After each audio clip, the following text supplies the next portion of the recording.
Get the Friendo Club set up today and get access to over 700 Going In Raw bonus episodes, our monthly Big Blue predictions challenges, and the ability to ask questions at Going In Raw. We also offer the Steven Larson comic book and exclusive Friendo Club t-shirt. Just hit join here at youtube.com/Steven Larson or go to patreon.com/Steven Larson to sign up. Hey, friendo, Steve here. And Larson. And welcome back to Going In Raw, the only pro wrestling podcast you need to be listening to. It is Hot Takes Day, Larson. It's Wednesday, so it's Hot Takes. We reach out to the friendos, of course, the ones who have subscribed to the channel, who have hit the notify bell, so they were notified on Monday when the Hot Takes thread went live, and that's where we're pulling from, so be sure you're subscribed. Yes, please. All right, man. What's the first hot take? Let's start with Steven the Dude. Is this you? What? No, I'm MF. I'm my friendo Steve here. Steven here, the Dude? All right. Not Steve here. It's not me. It's Steven the Dude. The Usos getting back together isn't that exciting, especially after Jimmy's singles heel run. Steve as a Uso, and by extension of that, OG Bloodline reunion. Boring. Okay, listen. Those are two very different things. Because the OG Bloodline reunion, oh man, give me Paul, George, John, and Ringo, man. That's amazing. That's awesome. You got one of the names right out of the OG Bloodline. There's a Paul. There's Paul Heyman. George, Ringo. Is there a Ringo in the OG Bloodline? That'd be crazy. Anyways. The Bloodline storyline right now, I'm loving it. I'm loving it. I thought the segment on Raw this week was fantastic. I think it's great stuff. Now, separate that out from going further along with like the Usos getting back together as a tag team, which I would see as a regression for both guys. That it's got me a little bit on the... I'm not going to blow it out of proportion and say nervous side, but in terms of the story, I don't want it to go there. I want Jimmy to seek out that solo, not solo Sikoa, that singles acclaim that Jay has got, because I think the dude probably has it in him. We saw that period of time when Jimmy, throw your ones up for the tribal chief Jimmy Uso when he thought he was the heir apparent, the next in line for the tribal chief role. Yeah, that was wildly entertaining. I think the guy's got, he's got what it takes to take it to that next level in a singles way. And then for the occasional reunion or whatever, sure, keep them on separate brands. Let them do their own thing.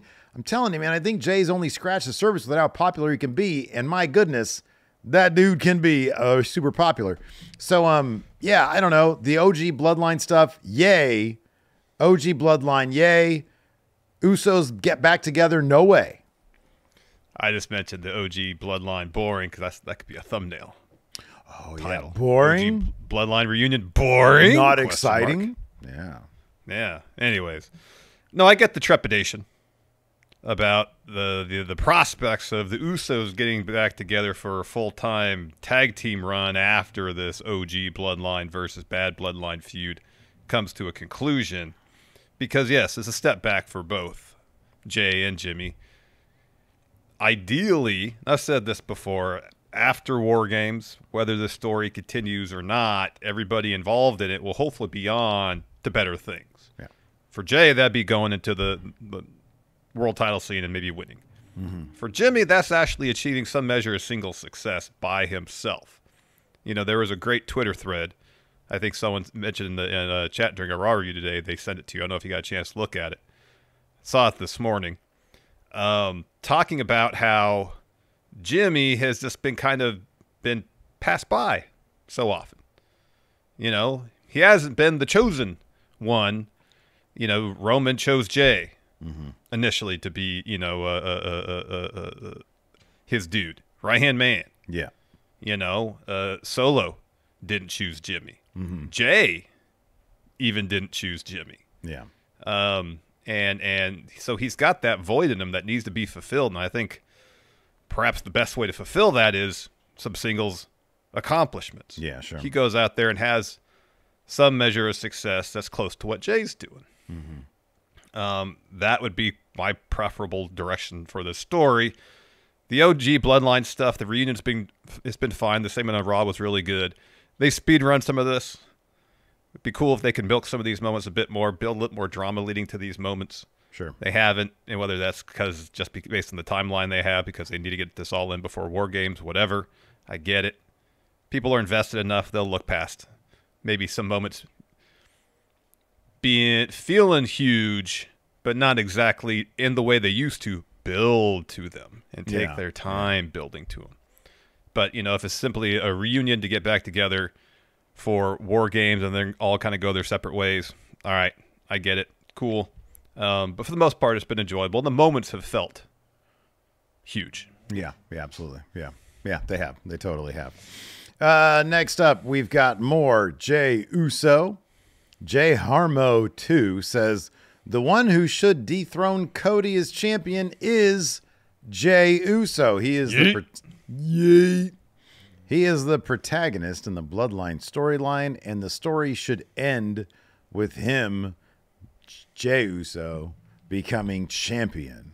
Do you believe Jey Uso should dethrone Cody Rhodes? Do you think there's a good story there for that? I mean, if Jay's character arc is being Roman's equal in terms of status and accomplishments, then he's got to win a world championship. And if he can do something that Roman has done, beat Cody, and win a world title in the process, sure. Jey Uso is one of the most popular people in the company, and if you put the world title on him, I don't think many people will complain about it. Oh, well, hold on a second, though. That's not the question. I know. That's part of my answer, though. I'm saying the fans, they wouldn't be like, oh, no, we don't want Jey Uso as champion. I think from a storyline perspective, it would make sense. I don't know if they want to do babyface versus babyface. Cody That's versus the Jey. problem. That is the issue. Nobody's going to, you're right. Nobody's going to complain if Jey Uso's, well, some people will. If he's complain about anything. Yeah, exactly. Yeah, you got to take those people out of the equation. The guy is incredibly popular. For him to be either WWE Undisputed Universal Champion, whatever it is, or the big gold belt there on Raw, I think is a natural and kind of expected trajectory for him. But the thing is, him dethroning Cody is a completely other issue. Now, I don't think this would happen. If Jay beats the final boss... Now we're talking. For the WWE Undisputed title. Now we're talking. That's something. Yeah, dude. I think Cody is... Here's the thing about Cody. Right now, he is one of the most over guys in the company. He's the face of the company. He sells more merch than... Although Jay, I think, outsold Cody and Roman combined or something. Yeah, I saw some stat. That. It's on Twitter, but I believe it because that dude, number one, his merch is really good. That helps. Yep. But number two, he is incredibly popular. Cody's up there, though. He's still up there. And until I see people turning on him, I'm not going to believe it's going to happen. But he's not. When you say dethrone, when I think of dethrone, I think of somebody who, has established an empire like Roman did. I mean, they call it Roman Empire. That like Roman did, it's like, oh, who's going to topple this guy? When you've got the most popular guy in the company, it's not a matter of who's going to topple him, because then you're looking at bad guys, and bad guys they cheat, or they're just so like Brock Lesnar dominant that they're like a force of nature. And then it becomes who's going to dethrone that guy. So the terminology there, I don't think Jay would dethrone Cody unless Cody went super bad guy and everybody bought into it. But I don't think at this point anybody would, as entertaining as it might be. But I think for Jay to dethrone somebody, it'd be like Gunther. Like Gunther's on a path now to, who's going to dethrone this guy? Or if Drew McIntyre is a bad guy, had the title for 8 months, who's going to dethrone? Yeah. Drew, we used to get the question, who would dethrone Gunther as Intercontinental Champion? And so, yeah, the final boss would be a guy dethronable. It's like, who's going to dethrone this guy? Yeah. Even though I know Cody, his whole thing is kingdom. I get it. But, so I think, final boss is a great one. Even at this point, if Roman got it back, I think that would be a really, really awesome, interesting story they could tell that would sort of supersede the whole good guys, bad guys thing. Yeah. But like with Cody, I just don't know, like, He's kind of too popular in a babyface sense, yes. like what's the story there, you know? Like Jay is already he's already been established as really good. Oh, here's the story. Go ahead. You know the show where they won the tag titles and they show up at the press conference a little tipsy. Yes. Cody had the last bit of the Wheatley. Wheatley. And Jay was like, "What's the deal?" He points to the bottle and he says, "No Wheatley." Yeah. Yeah. Get it? Get it? Yeah, I do. And so, but they're like, "Hey, you guys got your press conference. Come on." So, you know, Jay, it's like, "All right, I'll go out there. I'll do my job. Put on an entertaining press conference." And it was wildly entertaining, but he's always held that. It's always been Always in the back held of his that. head. That chip on his shoulder. Yeah. Cody, Yeah. you took the last bit of the Wheatley when you were celebrating. You I'm didn't sorry. ask. You just took it. Should have been this. Jay asks Cody, "Wheat?" And Cody says, "No wheat." There you go. There you go. There's your story. That's good. No, it's good. It's a great story. That itself could be a saga. It could be 10 year Sponsored by storyline. Wheatley. New Yeah. hot take from the Gecko. The Gecko says both Woods and Kofi should turn heel. Kofi turning so his best friend isn't alone to be super compelling. Kofi follows Xavier's lead and starts cheating till they are a full-fledged heel team. Should they both turn? Should Kofi turn with Woods? This is the thing that I like about the Paul Levesque era. Everything Triple H tries he tries to motivate everything. Yeah, I'm not on first name basis with the guy, so I'm gonna call him Triple H, Apparently. which is even more weird. But It is. Let's call him Hunter. It's not even his real name. yeah, that's really weird. It's all weird. Wrestling is weird in that respect. Triple H. All right, follow me. Let me get back on track because you just The took game. me off track. Terrorizing. Things need motivation. Yeah. If, for example, Steve and Larson were characters, right? We're baby faces, right? Technicos. Sure. But I started exhibiting rudo behavior. You would need some reason other than, oh, I stand with Steve. Like, you're your own dude, you know? And the thing, like, Kofi, I don't think would be like, oh, I'm just going to follow this guy into being an asshole because that's what a rudo is. Yeah, I'm going to follow him into being an asshole? No. Like, that's just against my personality.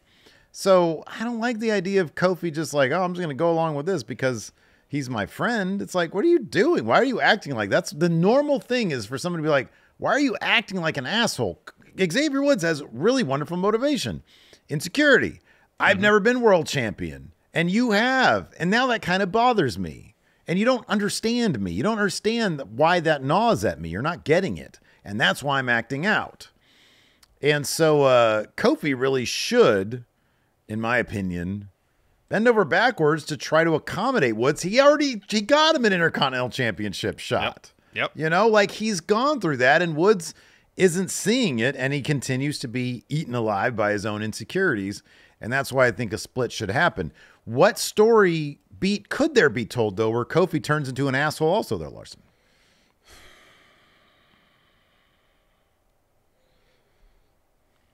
You know, I think to use the analogy with us, we're both baby faces. Did you say you were the one exhibiting heel tendencies? In that particular instance, yeah. So I didn't give him motivation, though. I don't know why I would turn heel. Someone farted near a hamburger. Not me, somebody. Okay, well, I mean, traditionally that's you, but okay.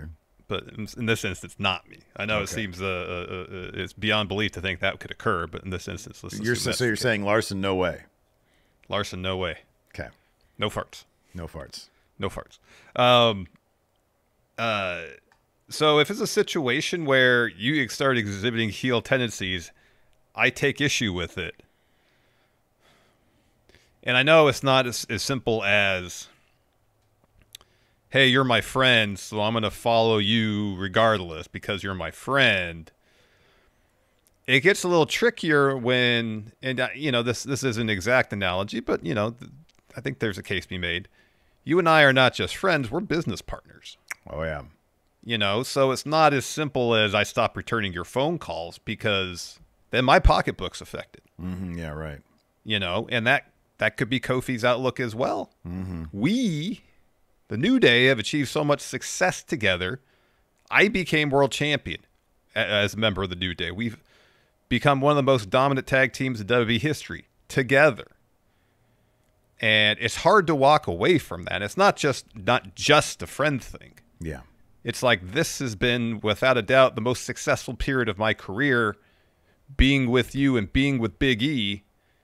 And it's hard to step away from that. It's his legacy. It's his legacy. So, you know, if his situation is not just, oh, I'll go along with you because you're my friend. It's, well, at this point, our careers are so linked. And it could bring up a sense of insecurity from Kofi to walk away because it's been so long since he's been by himself. That would Finding be his identity outside of the New Day might be difficult.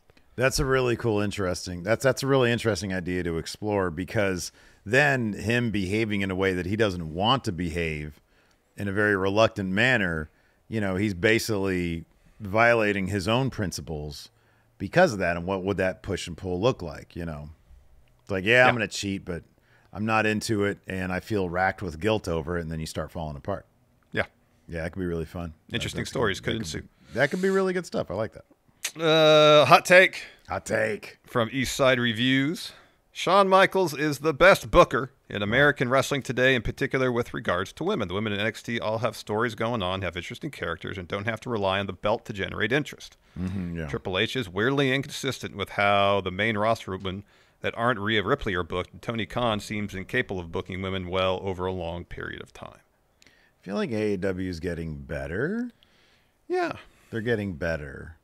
It's still inconsistent, but, you know, is. we've heaped praise on the Mariah May, Tony Storm story.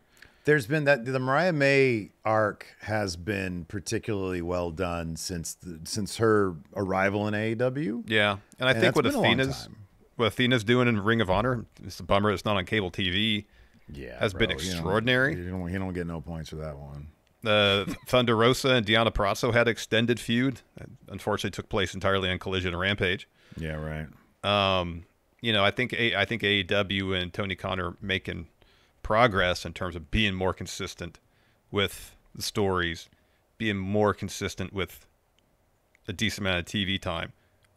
Tons of room for improvement, obviously, but I think if you look at how they're booking the women's division now versus what they were doing 2 years ago, I'm not saying it's like night and day or a sea change, but there's an improvement there, I think. So I think the biggest difference, if we then narrow it down to just Triple H and HBK, I think the big difference is, you can call it bandwidth, you can call it workload, and this isn't making excuses. This is just looking at possible reasons. Triple H is the head of all things creative, right? Yeah. So, like, not only does because he oversees NXT, he's got to oversee NXT because that's what's going to be his future roster. So I know he's got a hand in that. Probably trusts HBK a lot to develop, you know, the wrestlers and to tell the stories that he can while they're there. But, you know, Triple H probably collaborates with HBK and like, okay, this guy, obviously I see big babyface potential in him. Can you keep him babyface? Stuff like that. You would think that'd be the case. I'd be surprised if it wasn't. Yeah. So he's already got that. He also has Raw and SmackDown and premium live events with all that. And the onus is on him to juggle all these things, where HBK has his 2 hours a week that he's got, and he does a phenomenal job juggling his roster the way he does. I could see how it would be a completely different beast to do the things that Triple H does. And you can tell that he has been going through sort of waves of like, okay, first let's lock down this bloodline stuff. We got to figure out how to do Judgment Day. We got to figure out how to do, you know, American Made now. We got to figure out how to do the Wyatt Six properly. And so managing what was up until recently 5 hours with two brands, I could see how that would be an incredibly daunting task and how some things would fall through the cracks, even for an extended period of time. Again, not an excuse. but a possible reason. I can understand, when Gable had mentioned in his interview that, Triple H is, I'm trying right now to get everybody involved. Well, at the bare minimum, let's get him on TV, and then we can start to develop more and more and more as time goes by. That's why things take so long to play out, because it's a lot of stuff to juggle. Does it mean there maybe needs to be more delegation? Maybe. I don't know. Maybe by nature of what they do, delegation is hard. Sometimes it's like, it's for us to say, hey, Tony Khan, maybe delegate more. Well, he's got his notepad. And for him to like change the way he does stuff, and I think he has, because he's mentioned that he's got a bunch of writers in the room now. Yeah. And I know WWE has a lot of writers too. Yeah. But I just think that it's like kind of maybe not apples and oranges, but kind of close to apples and oranges with the two tasks. Yeah, I don't know. We're not there. We don't know what the inner workings are like. Shawn Michaels' approach to booking the women's division in NXT reminds me a bit of Scott D'Amore's approach in Impact, where there was a lot of emphasis put on telling stories outside the title pictures. In the case of Impact, is outside the Knockouts title and the Knockouts tag titles. And it felt like in Impact, booking every division and giving them comparable creative attention was a priority. And I get that same sense in NXT, is they don't want to prioritize one division necessarily over the other. And I don't necessarily feel that way about main roster, because it is inconsistent in terms of who's featured, how much creative energy is put into developing stories versus just, well, let's just book them in a feud. I understand getting people on TV is a start. But, it probably all comes down ultimately to prioritization of what they want to spend majority of their creative energies on. Which is bandwidth. It could be. That could be. But, Triple H probably has 30 writers in the room. Yeah, I doubt there's a lack of ideas. It's just implementing them. Yeah, and that could be a bottleneck. Absolutely. Yeah, I think that they're two pretty different jobs. But yeah, I mean, you're right. We're not there, but I could see how that would be a thing. So yeah, but no, I think HBK does. I think HBK does a good job with what he's got. In terms of being the best booker in American wrestling today, to me, that's stories. It's one thing to feature. It's the same thing with Scott D'Amore. It's one thing to have everybody featured. That's great. But what's the last compelling story that was told? Honor No More, man. I'm talking about NXT, but you're right. Oh, sorry. Yeah. Honor No More. Yeah. It's a shame. Ed Edwards was a werewolf. I know that was under Scott D'Amore's tenure, but hey, isn't it an absolute shame that the NXT TNA alliance didn't line up during the Honor No More days? I know. It is a serious bummer. That'd been amazing. That'd been great. Serious bummer. Yeah. Lord Blake Whitehouse has another hot take regarding Triple H. Says Triple H going from best women's booker in NXT to booking the women as an afterthought shows it's more of a main roster thing versus an NXT thing. Yeah, that's what I just said. I agree with this. I don't think you can look at the two jobs and be like, well, that's the same. It's just, I feel like it's, he understands that there is something about, you need the box office bullshit, the sagas, and you work your way down. And I think that he's done what he can to work his way down. I don't think the guy is perfect, but I don't think that the jobs are comparable to each other. And I think that is evidence. He was booking the women's division. He was doing the 2 hours. At one point it was 1 hour really damn well, and then 2 hours really damn well. And then you move over to main roster, it's a whole other beast. Could be. From the Top Rope has a hot take. Hot. The WID program is good for wrestlers, but bad for the wrestling business. WWE trying to monopolize again. We saw what happened with NXT UK in British wrestling. Now, when this was announced, we had a conversation about the impact it could have on the industry. And, it's one of those situations where we don't know. I understand people's outside observers' hesitation, given what happened in the United Kingdom regarding WWE starting NXT UK, what happened with the local wrestling scene and the aftermath of that. But you see so many wrestlers excited about the prospect of this type of program. Yeah, I don't know. I'm kind of curious who these, ID 20 are. I don't know who sold out. Yeah, I don't know, man. I think the independent circuit is probably fruitful enough, and it's probably got enough talent to withstand 20 names being signed to WWE who are still going to be allowed to be on the independent circuit. From like 5 wrestling schools, right? It's like 5 or 6 schools. I think so, yeah. Yeah. So it's not like an industry-wide thing. It's 5 or 6 wrestling schools that they're going to try to essentially encourage people signed to the ID program to train so they can have a more direct pathway to the company. I mean, it gives, whatever, 20 more people or whatever it is, basically WWE contracts so they don't go to AEW or New Japan or whatever. Like, that's what it is, just keeping, because AEW's been very good about bringing in independent talent. So it's just WWE doing, and yeah, you can look at that through, pessimistic glasses and be like, why would they do? But yeah, it's competition, that's what it is. I think I'd be more worried because I want AEW to thrive. I'd be more worried if WWE started, and I know for some fans it'd be like, oh wow, this offers up a lot of options for the product that I like. But if WWE started signing exclusive deals with CMLL and AAA and New Japan, with partners of AEW, because AEW, they always have like fruitful relationships with other, and we kind of seen that. We're already done this with TNA, so they've taken them kind of off the table from AEW.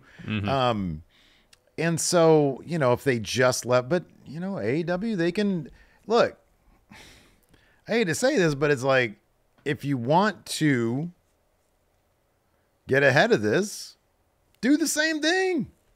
Offer better deals. You got a shit ton of money. You can't tell me you don't. You got a lot of money. So offer a better deal to these independent names that, are out there. If there's somebody you really, really like, go after them. So I don't know. It's to me, it's apples and oranges with the UK thing, because in the UK, there was like, I don't know, 3 promotions or so that WWE directly, I mean, it was like what? It's Progress. Was ICW one of them? I forget, but there were a couple promotions that WWE came in basically and was like, hey, we'd like to arrange a partnership where we're going to use a lot of your top names. We're going to bring them over to our company. And then if we want to fold you, we can. Yeah, we'll pay you for that. But yeah, if we want to give you a ton of money. Yeah, close doors on your promotion. We can do that for a check. Yeah. Which is like horrible. But but then those promotions agreed to it.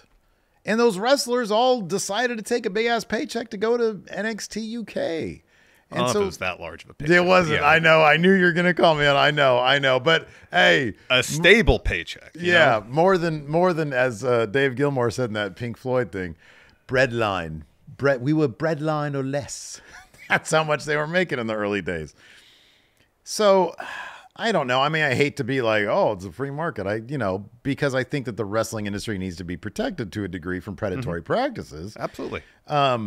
But that being said, this is like targeting, some independent wrestlers to get them a paycheck early on and then get them in the WWE system if they pan out. It's not decimating an entire scene, for which I don't even know, I guess global localization, or the fucking reason was. If it's a situation where they were going around the States and signing developmental deals with independent promotions, then you can probably make a more one-to-one analogy with what happened in the United Kingdom. They were doing the same thing here that they were doing there. Yeah. And again, like, I understand when people are skeptical. They look upon anything WWE does as prioritizing the business interests of WWE alone and not necessarily the wrestlers that work for them. I understand that. History has told us, yes, be wary. Yeah, I get absolutely. it. I'm there with you, 1,000%. In this instance, I just don't know if that's the case, and that's why I'm not going to jump to any conclusions that this is going to be automatically bad for the wrestling business in the States, because I just don't know. I mean, I understand the skepticism. I share it. I'm not going to be full-throated in my support of it, but I'm also not going to bash it until I know there's downsides to it. Let me ask this. Is this the natural extension of what they used to do in NXT anyways. It's like, okay, you Well, got Matt Riddle out there, you got Walter out there, you got Keith Lee out there, you got Swerve Strickland out there, right? And it's like, oh, look who just showed up at TakeOver. Well, now there's a step preceding that where it's all those 5 guys that I just named. They're part of WWE's ID system. Whoa, they just signed so-and-so. They just signed, I don't know, name an independent wrestler today. Blake Christian. Whoa, Blake Christian's part of the ID. They're part of, I knew I'd fucking pop you on that one. I was just watching somebody like did a really silly music video edit to like his style. It's fucking funny. Whoa, they got Blake Christian. Wow. All Heart is NXT, yeah. Who? All Heart, that's his thing. Yeah. All Heart, yeah, right, yeah. Whoa. And so people are going to be like, when is he going to show up, or when is she going to show up to, the Level Great up American and then Bash? NXT. Yeah, totally. Or even level up. I would think that the ID people are going to go past level up, but you never know. I don't know. It depends what kind of deal they're going to make about the ID thing. When like I first heard about Fatu's going to be one of them, right? Who? Isn't his name Zilla Fatu? Oh, have you heard? Is that what you've heard? No, but I think that's like kind of the name that they're going to be. Like, he's with Reality Wrestling, I think. Yeah. And so it's he's like their champion, I think. The names that are kind of obvious out there, it's like, oh shit, they've got them. When are they going to debut now? Yeah.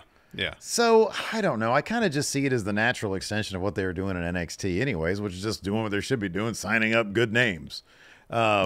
Now, if they sign these names and somehow, some way, put them on ice and they can't even go out in the independent circuit, that's a much different thing. That's a much larger issue. It's simply a situation where, hey, there's a talent out there that we think has a lot of promise. Let's get him in our system as early as we can, but we don't want to dissuade him or her from working out in the independents beyond just the handful of promotions that might be associated with the schools that we got the deals with, so they can gain more experience and before they come up to the Performance Center. Yeah, right, yeah. That's the ideal. Hopefully that's just what it is, It's essentially WWE's NIL program. Yeah, we're paying you a stipend, whatever it is, so you can focus on training and being a better professional wrestler, so then when you're ready to come into the WWE system at the Performance Center, you're that much further ahead. Yeah. That would seem to be the idea. But yeah, if it's a situation where they sign people to these deals and then dictates where they can and cannot work, yes, obviously that's a massive issue, and that was something I'd have a major issue with. WWE gets away with a lot in terms of people who work for them as independent contractors not having the liberty to actually work as independent contractors in actuality. And if they have people signed to these deals that aren't even listed in the same sense as independent contractors, then dictating where they can and can't work, that is a massive, massive issue. Yeah, right. And hopefully that's not a part of it. But again, we don't know. We don't know until it's implemented, until we start to see how things play out.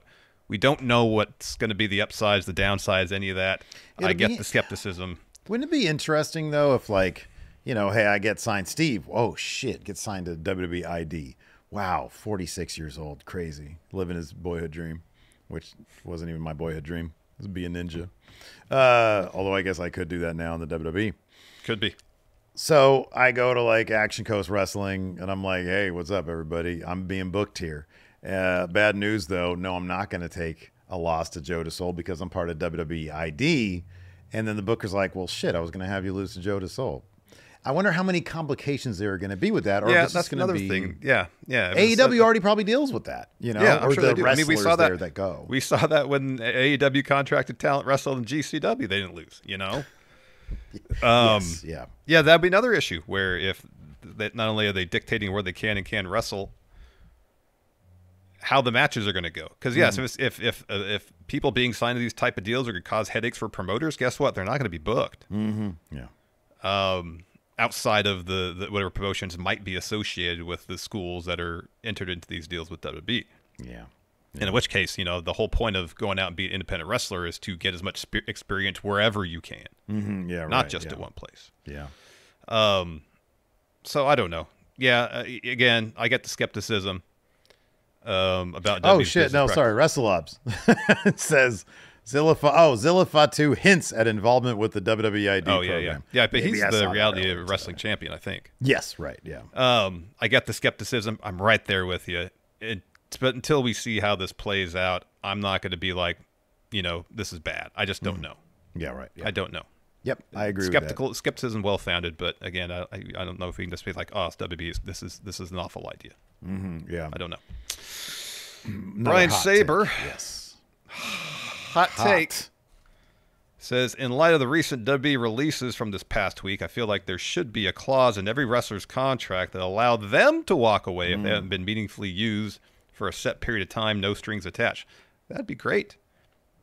That'd be great because management has all the power in terms of releasing people from their contract early, whereas people who are working under said contract sadly don't, for the most part. Unless you just up and quit. You want me to be the dick here? Sure. Who decides what's meaningfully used? I mean, that's a gray area, obviously. If you have the stroke, you can get this contract, but you got to have the stroke. That's the thing. Everything, dude, 22. everything in life is negotiable, Larson. Especially with these wrestlers and their contracts. And when you sign into a contract, you understand what it entails. Worst case scenario is they put you on ice and you can't do shit about it. Then is it worth it to sign? And yeah, I mean, that's just a risk. And I mean, these days in WWE, there aren't too many people who are in that situation. And then you and I talked about Baron Corbin on the Crown Jewel review. Think the world of him. And how could you not find something for that guy? He's terrific. He really is. Yeah.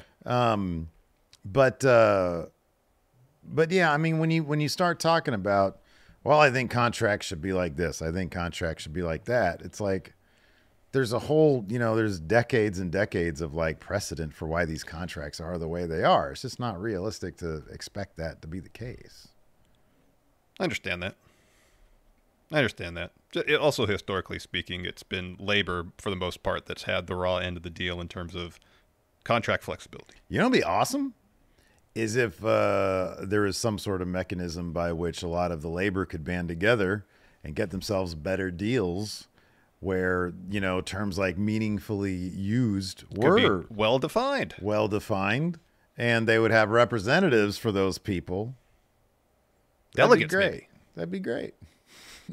But unfortunately, the wrestling business doesn't have that. Yeah, they've chosen not to pursue that for some reason. Nope.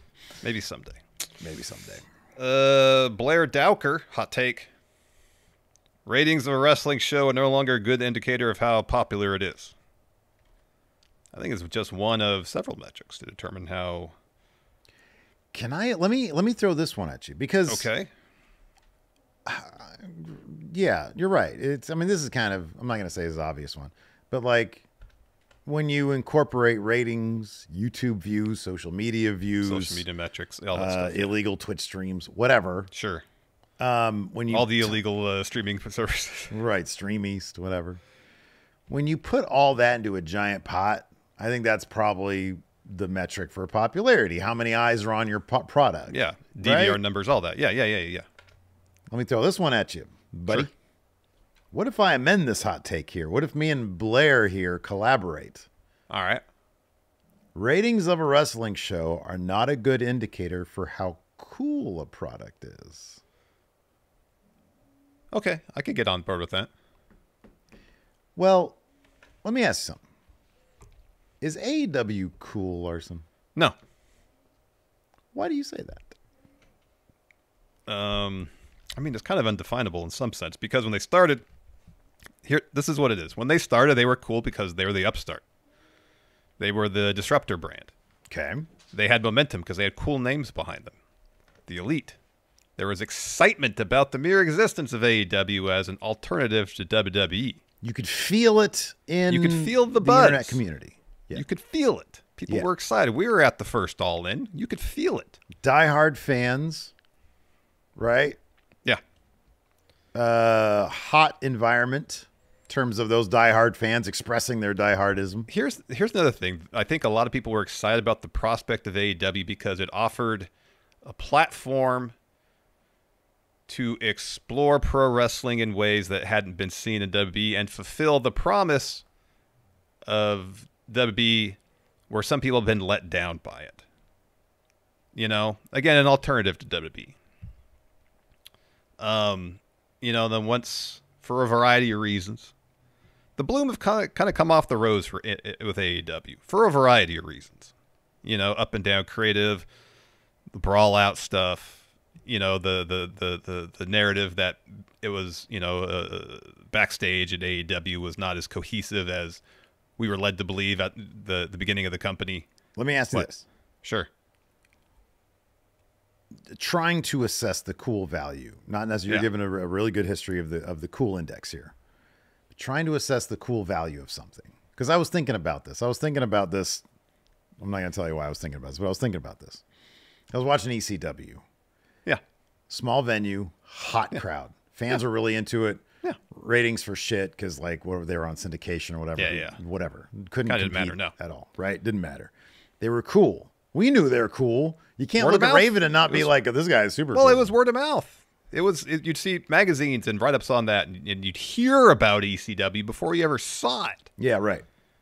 In my mind, that's cool. When I look at AEW, though, I see hot crowds. Do they fill the venue? No, but neither did But ECW's filled 1,000 people, 800 people. What's it was full, and that's a metric of enthusiasm. It is a metric of enthusiasm, but if it's the same amount of people in the AEW crowds, they tend to be pretty hot.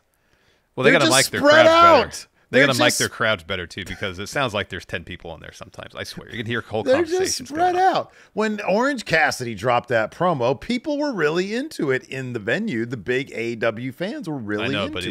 I know, but they never mic their crowds well. But you can see them, and you can hear them fine. Yeah, you're right in that they do. Yeah, they've always had production issues. But I guess my thing is, like, why isn't AEW considered cool? Yeah, they don't do well in the ratings, but, like, the biggest movie at the box office isn't the coolest movie at the box office. Sometimes it is, though. Sometimes it is. But if Michael Bay's Transformers Part 16 opened up against Terrifier 3 and it did $1 billion in a weekend or whatever, and Terrifier 3 did 25 million, Terrifier 3 is a cool fucking movie. Yeah.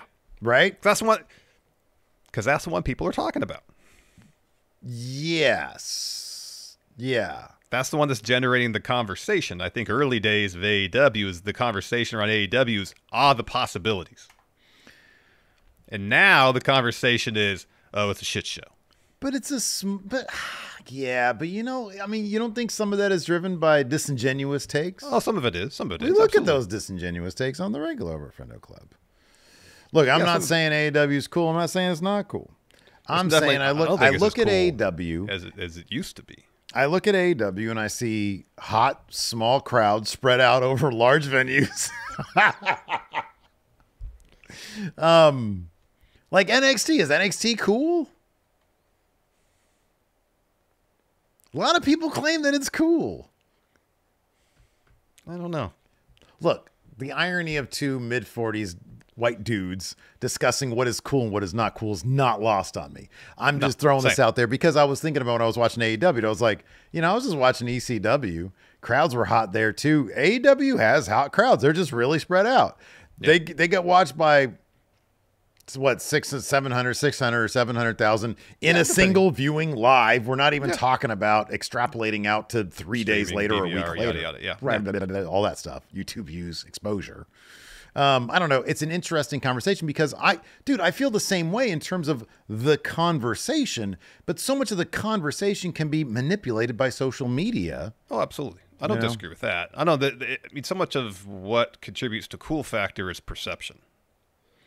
Yeah, but like our perception is driven by these days by our social media intake.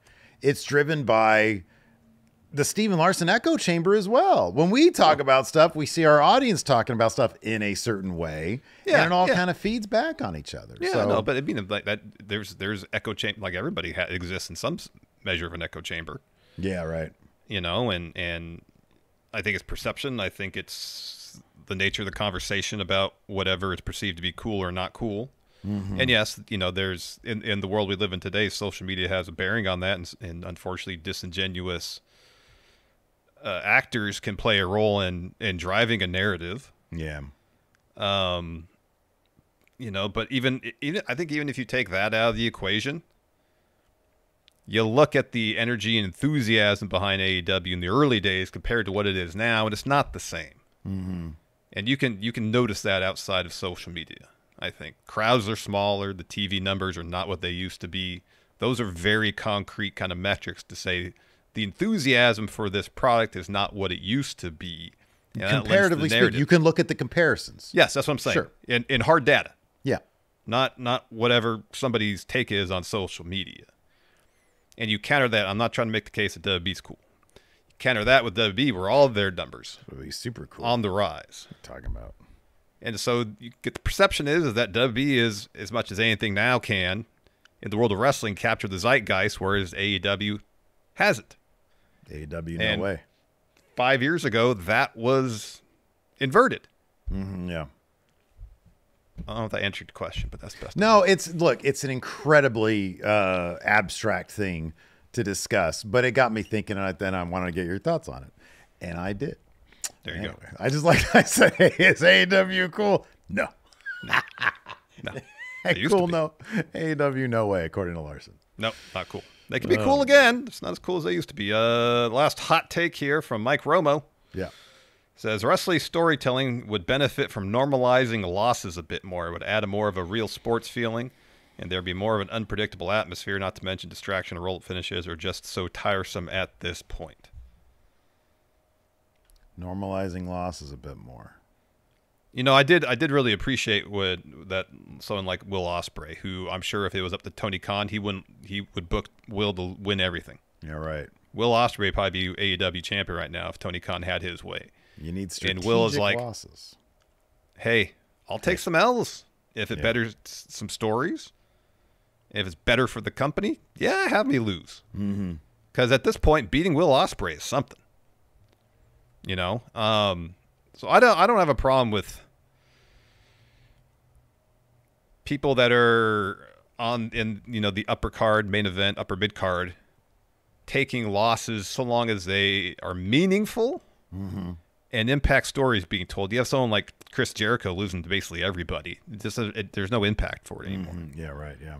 You know, and if he's one of those dudes that's supposed to make a wrestler by taking an L to them, well, the impact's been dulled because it happens on such a frequent basis, and there's been so little follow-through following those wins over Jericho. They're like, all right, another person beat Jericho. What are they going to get out of it?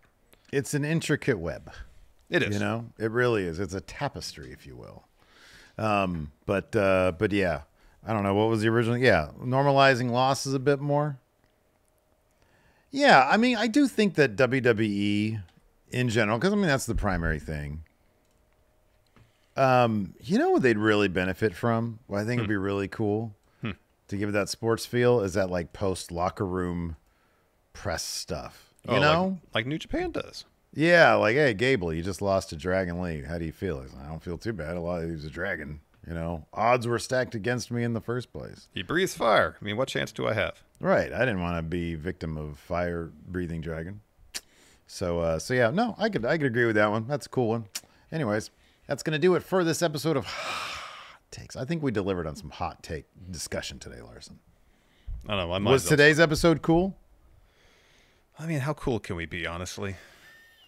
Not very. A couple dudes in their mid to late 40s. We're so old. Get so exhausted playing a couple hours of basketball. Hey, 4 games, full court, 2 of them. Get out of here with that. Any young stud would get exhausted at that. Especially the pace we play. I don't know. They probably run circles around us, man. You're probably right. Anyways, that's going to do it for the show.